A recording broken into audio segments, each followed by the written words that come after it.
10 steps to become a project manager. To assist you on your project management journey, we have summarized the top 10 steps you must follow to become a successful project manager. Step 1. Know the scope. Knowing clearly the project's goals and objectives and knowing who you will be working with is the logical starting point of becoming a project manager. This would also be a good time to acquire as much knowledge as possible about the project and the processes involved so that you can see the project successfully to the end. Knowing the scope is one thing, but ultimately knowing as much as you can about the systems, processes, legal requirements, and any other aspect likely to occur will put you in good stead in the long run. Step 2. Weed out bad ideas early. Vetting ideas at an early stage so that the bad ideas can be weeded out is a no-brainer but is easier said than done. Fortunately, there are several key questions you can ask yourself which will give you an indication of whether an idea is good to go or not. What is the problem you are trying to solve by undertaking this project? Will the project you are working on solving this problem? Is the project a good use of your resources? What would be the consequence of not completing the project? Step 3. Risk analysis. Risk analysis is not an exercise done at the start of the project as the market is constantly changing, and risks can arise seemingly out of nowhere. In 2016, a survey of almost 700 project managers in the United Kingdom discovered that close to 1/3 of the organization surveyed never or rarely completed a project on time, on a budget, or with the full benefits initially anticipated. Therefore, an effective project manager regularly updates their baseline as the project evolves. Step 4. Communicate regularly. By communicating with your team from the beginning of the project, you can align expectations quickly and painlessly, which helps you to avoid problems later down the road. To this end, project charters can help clarify the types of elements involved in the project. Communication should also not be limited to just those members working directly on the project. Don't forget to include other relevant stakeholders or interested parties in your communications and consultations.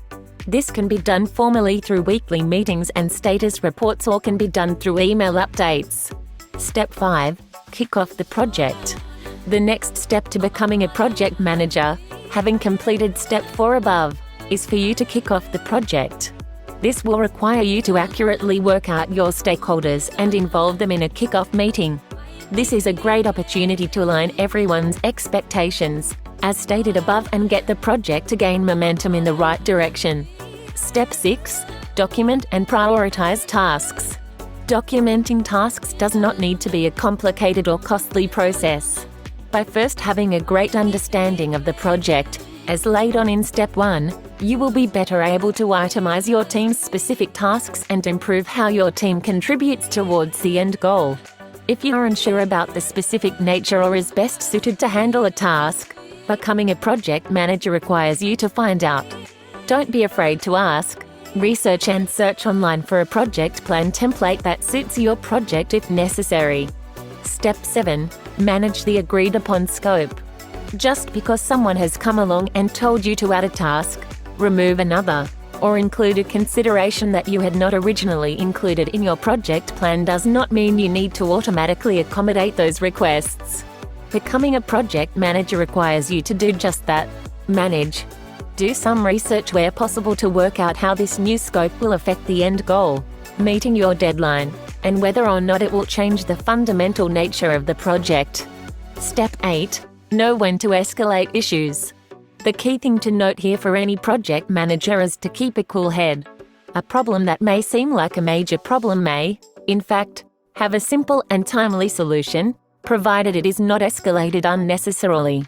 If an issue has arisen that is likely to put a significant dent in your project, consult the relevant members of your team and provide them with all the information necessary so that an informed decision can be made.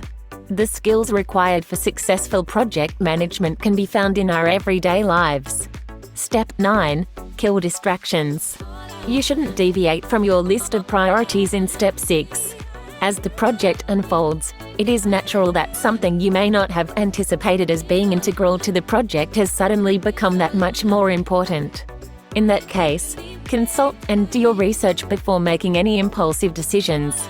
Furthermore, Don't be tempted to be interrupted in your workflow by unnecessary emails, text messages, or other mediums that can kill your productivity.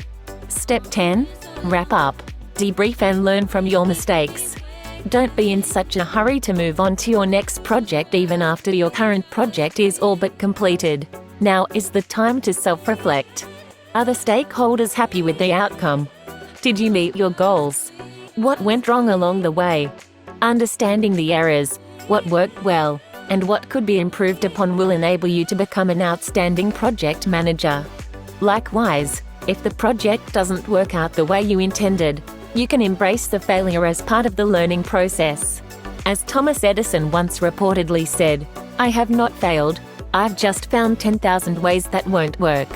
If you like it, so share this video with your friends. Don't forget to subscribe YMG YouTube channel and click the bell icon to get notified about new videos.